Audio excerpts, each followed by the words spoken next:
What's going on, guys? It's your average consumer, and a couple of weeks ago I asked you guys over on Instagram and Twitter what your perfect smartphone would look like, what it'd be made of, what it could do, and thankfully we've got this awesome guy on the team who can make these concept renders so we can see what some of your dream phones would look like in the real world. And first up, we've got this wish list from a man Joshua over on Twitter. So he wanted a completely bezel-less 4K display, SLR quality camera, wireless charging, as well as USB Type-C connectivity, Google OS, which I'm assuming is Android, and he wants this hybrid processor of Snapdragon's 845 chip as well as Apple's A11 Bionic chip, and all that has to go on a 5.5-inch display while still rocking the headphone jack. My man. Not to mention, he also wants a fingerprint scanner as well as Dolby speakers, all on a 4mm thick body.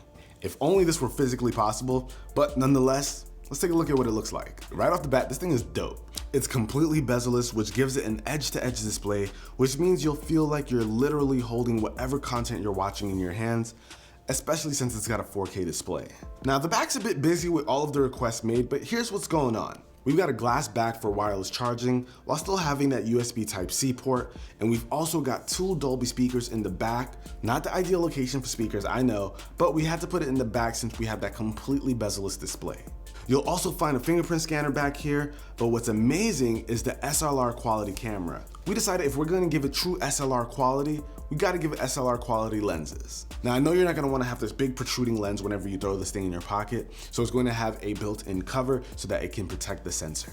Detachable lenses for a smartphone would be a really cool thing to see in the future. And with the chipset that this thing is packing, it'll easily be one of the most powerful Android phones on the market. But one thing I think that's pretty interesting about this phone is that you wanted a 3.5mm headphone jack on a 4mm body. That is like so impossible. And I'm telling you guys, we got some really crazy requests. One guy wanted computer parts inside of his smartphone, which is impossible, but we did it anyway. So my man Mike wanted a 4K 144Hz screen with a Ryzen 7 270X processor, SLI GTX 1080 Ti's, 16 gigs of RAM, a 1 gig SSD, a 6-inch bezel-less display, USB Type-C connectivity, a headphone jack, wireless charging, a 100,000 milliamp hour battery, passive cooling, full Windows 10 support, you know, just the basics, he says. Here's what we did. So we had to give Mike a beautiful 6-inch phone with a 4K bezel-less display running at 144 Hz. So if you're gonna be gaming on this thing is gonna look amazing. You also have the USB Type-C port on the bottom, as well as that headphone jack, which I love to see, obviously. And if a 6-inch 4K bezel-less display running at 144 Hz wasn't a marvel on its own, we had to go and throw in two NVIDIA GTX 1080 Ti's and SLI, which changes the entire dynamic of this phone. We even threw in that Ryzen 2700X processor. So if you're trying to do gaming, man, you got it, you win. And this thing even has a 100,000 milliamp hour battery. I don't know if Mike's trying to take this thing into space and never come back, but you've got the juice to do it. This thing is just insane. So of course, when you have a body like this, you can't just hold this thing normally. It's like holding a brick.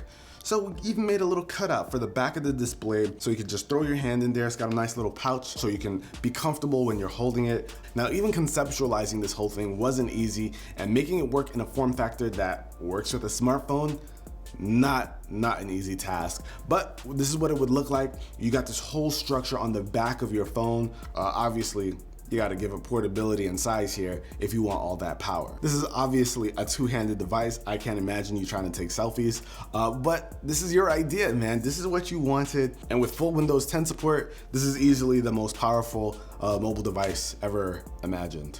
Good job. Now moving on, we've got another pretty interesting suggestion coming from Instagram. The perfect smartphone would be like with a super AMOLED display, most probably with 8GB or 10GB RAM, the iMac 18-core processor with 10GB RAM. The color of the smartphone should not be fixed. There should be an option to change the colors. Like we could change to black, white, blue, green, whatever we want. Now this one was more of a spec-heavy phone with a ton of crazy specs that we've seen on the iMac Pro and some crazy battery life. But what was interesting in the design aspect was the fact that you wanted to change the colors of the overall phone, which got me thinking, with this kind of phone, with what you're requesting, it would be really cool to see a phone that has a little dial on the side that changes the entire back of the phone so that you can change the color just like you wanted whenever you want. So whenever you feel like switching up the look of your phone, you want to change those colors like you said, all you gotta do is hit that dial and boom, you're able to change between all of the colors that are available. So if you're feeling like blue, black, white, teal, you can do that with just the turn of a dial. Now this one was actually kind of interesting because it got us thinking, what could actually make this work technology-wise? A screen being the back of your phone was the only logical thing that we could think of. But at the end of the day, we decided to just go with magic and computer rendering and boom, that's what we got. Now on the spec side of things, this thing is an absolute beast. We're using iMac Pro parts, so of course it makes sense that this thing would be a monster. So that is actually a very interesting concept. I'd be happy to live to the day where that actually existed. Now we got to see a bunch of UrPhones, but here's my list, my personal creation on what I think would be the perfect smartphone for me. Now, in terms of the overall design, I'd go with the iPhone X's body. I really like the way this thing is, but I would change a little bit here. What I would do is I would change up the sides so that it's a bit flatter instead of as round as it currently is, just so that it can have a bit more grip. And of course, I would change up that display. I would get rid of the notch. Of course, you know I would do that. So it'd be a bezel-less display. I'm fine with a little black border around my screen, not edge to edge. I'm not super crazy about that. So I like how Apple does their screen, just get rid of the notch. And of course, I'm not gonna not have front-facing cameras. And taking a cue from the Vivo Apex, I'd have a pop-up for my camera so that it can have all of its sensors and the lens right there, and have this nice little door that it comes out of. I think that would be really, really cool.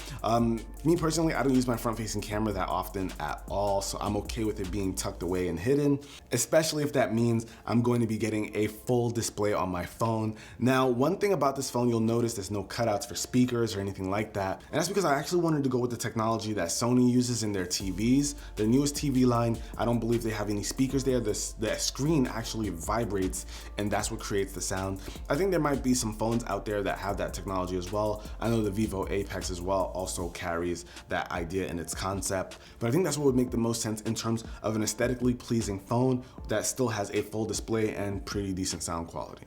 Like I said, overall, this is the iPhone X's body with a few changes. The camera now is the Google Pixel 2's camera because that is the camera to beat. It's the best smartphone camera on the market right now, so that's what we've got over there. That's the camera I want on my phone. But when you look a little bit lower, something interesting that you'll see is the Apple logo. Now the Apple logo here is going to be RGB backlit so that it can change colors depending on whatever color you want. I think that would look really cool. And I would love for it to double as a fingerprint scanner. Now I am completely fine with Touch ID over Face ID. For me, Touch ID was just always a bit faster, so I want that here as the main source of getting into my phone. And having it on that Apple logo, that's the best place to put it, honestly. Right there on the back, on the logo, it's perfect. Now, of course, you know I'm gonna bring back the headphone jack on my phone, and next to that is actually a USB Type-C port, but I wanted to go Thunderbolt 3 because why not? So if Apple's big thing with their computers is Thunderbolt connectivity, I decided why not bring that over to the phone, and it uses a USB Type-C shape so that I can charge it up with all of the MacBook chargers I have around, so it would just make my life a lot easier. And speaking of charging, it of course would have fast wireless charging. A 4,000 milliamp hour battery would be perfect for me. Now, what makes this phone really special to me is the switch here on the top right corner. With this guy, you'll see that it has a white side, which gives me access to iOS. And when I hit the switch, it goes over to the green side, which gives me Android. Best of both worlds on one device. I think that would be amazing, being able to swap between the two. Call it boot camp, call it whatever you want, but having both OSs on this device so I don't have to carry around two different phones would be amazing. I always carry around an iOS device and an Android device, but having it all in one, that'd be a game changer. But that's what I would want. If you guys can make your own dream phone, let me know with a comment down below. Tell me which one was your favorite. Huge shout out to Jay for making all of the renders. These things were amazing. I'm glad this video could come together. It took weeks and weeks of planning and getting everything right. So huge shout out to the people who submitted their ideas. I really appreciate it. But this was fun. Hopefully you guys enjoyed it. If you did, be the cool guy or girl that gives this video a thumbs up. Definitely gives it a thumbs up. It's a lot of work for Jay, man. But till the next one, guys, hopefully you enjoyed it. Peace.